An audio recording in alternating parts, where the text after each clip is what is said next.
Fala minha gente, tudo certo? Vamos nessa então falar sobre o Internacional e nesse vídeo te atualizar sobre as 3 últimas contratações do Colorado no mercado de transferências. Quer dizer, pelo menos é o que eu acho. Nós estamos no dia 10, do dia 10 para o dia 11, o Inter contratou Jean Dias, Gabriel Barros e mais recentemente Rômulo. E até o dia 20 ainda pode agregar mais nomes. Nós não temos mais novidades para te contar e nomes que podem desembarcar aqui. Mas eu quero especificamente tratar sobre esses últimos 3 reforços, que não são badalados, mas têm peculiaridades, e eu te conto agora.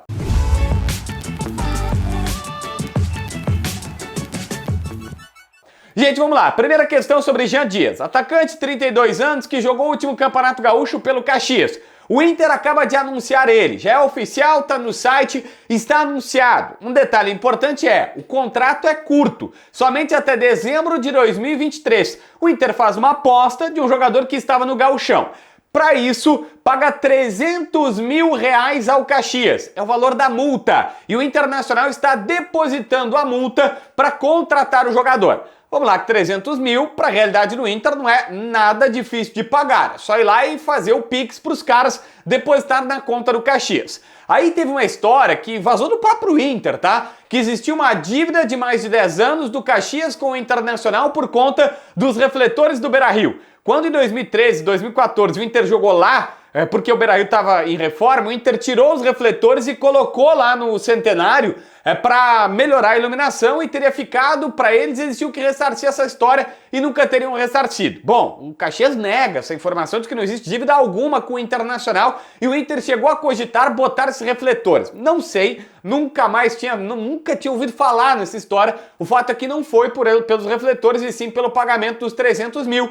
É o que fala o Caxias. Bom, por que o Internacional contratou o Jean Dias? Segundo informações das pessoas do Inter, da comissão técnica, da direção, é o seguinte: Mano Menezes só tem Pedro Henrique e Wanderson de atacantes. Ele precisava de mais opções. O Pedro leva o terceiro amarelo, agora levou uma pancada no Moledo, é dúvida pro jogo. O Wanderson tá fora, pegou uma gripe, um resfriado, não tem nenhum reserva, então precisava. Já contrataram 2, o Jean Dias, mais velho, e o Gabriel Barros, um pouco mais novato.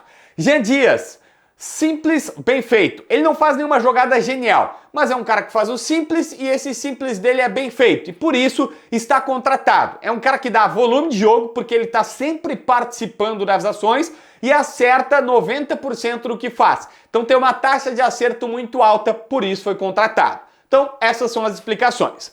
Gabriel Barros, atacante, velocidade, 21 anos, aí é completamente diferente, um é veterano, o outro é garoto, também foi contratado, já está em Porto Alegre e veio através de um investidor. 2,5 milhões de reais, o Inter tinha que pagar a bucha, na bucha para o Ituano, não tem essa grana disponível, se pagar vai tirar do fluxo de caixa, do pagamento de salário de jogadores, a gente sabe como é que seria complicado, e aí tinha um cara disposto a emprestar, emprestou. Mas é uma informação importante para se detalhar aqui. Eu vi que o Ernest também deu, e é um parceiraço, sempre bem informado lá no Voz do Gigante, e o Ernest colocou um negócio importante.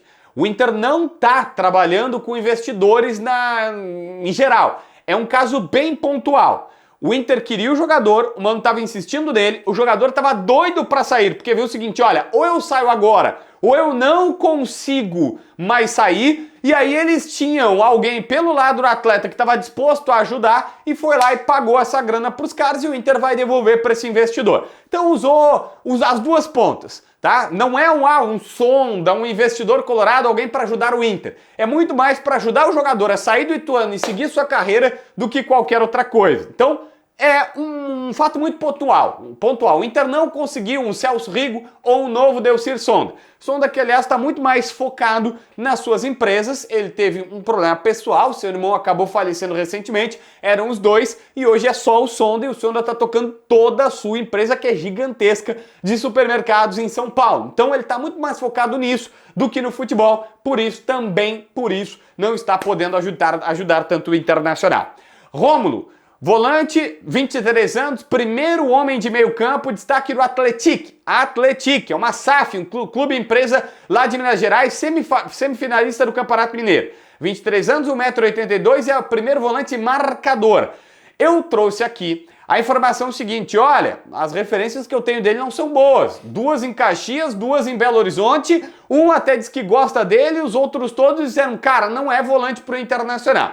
A galera que faz assessoria do jogador viu o meu material, viu o meu conteúdo e disse, podemos enviar um contraponto? Eu falei, sem problema nenhum, fica à vontade. E eu vou ler aqui a mensagem que eu recebi como contraponto da assessoria de imprensa do jogador. É óbvio, é a assessoria de imprensa dele, não vai falar mal do cara. Mas aqui a gente vai ler e eu vou dar, sem problema nenhum, uma outra versão sobre o Rômulo. Vamos lá. Rômulo foi destaque como volante na base. Eles não falam aqui, mas é a base do Cruzeiro e o Mano Menezes conhece ele por isso, porque era técnico lá. Mano conhece ele, por isso. Acabou saindo por conta de todos os problemas lá no clube. Também não dá para negar todos os problemas que teve o Cruzeiro. No La Serena, do Chile, ele jogou 2 temporadas de lateral direito.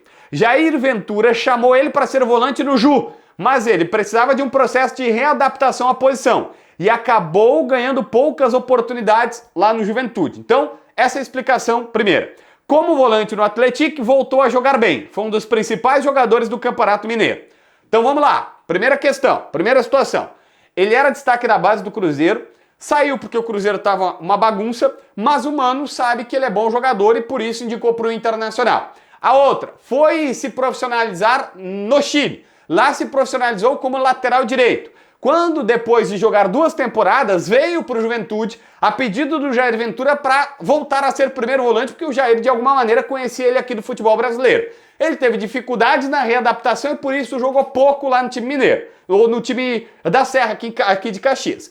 Quando vai para Minas Gerais, já readaptado e tal, faz um campeonato mineiro bom e por isso é contratado pelo Inter. Tá aqui o contraponto, tá aqui a situação. Informo de novo que de fato as referências não são boas. As referências, perdão, não são boas. Mas, por exemplo, o empresário dele é o André Cury. O André Cury botou Praxedes, Maurício e vários outros, Yuri Alberto, bons jogadores jovens do Internacional. Pode ser mais um exemplo desses. Se inscreve no canal, assina a notificação, deixa teu like, comenta aqui embaixo para ver mais vídeos.